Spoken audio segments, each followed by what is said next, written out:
रामू एक छोटे से गांव में रहता था।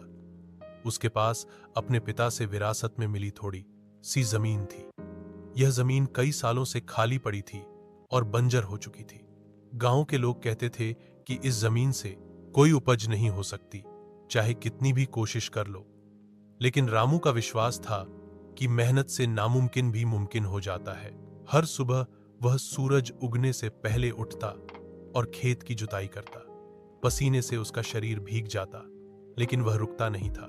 गांव के लोग उसे देखकर हंसते और कहते, रामू, बेकार की मेहनत मत कर, इस जमीन में कुछ नहीं उगेगा। लेकिन रामू उनकी बातों पर ध्यान न देकर चुपचाप अपने काम में जुटा रहा।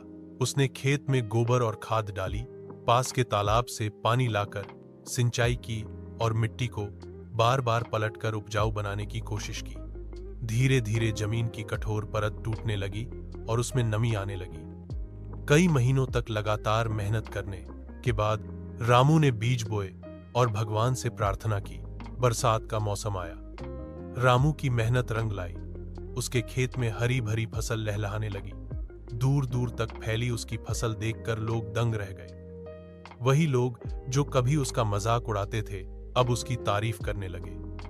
उन्होंने महसूस किया कि असली ताकत दूसरों की बातों में नहीं, बल्कि खुद की मेहनत और विश्वास में होती है। रामू मुस्कुराते हुए बोला, दोस्तों, अगर इंसान सच्चे दिल से मेहनत करे तो पत्थर जैसी बंजर जमीन भी सोना उगल सकती है। उस दिन से गांव में सबको यह सीख मिल गई कि मेहनत का फल हमेशा मीठा होता है।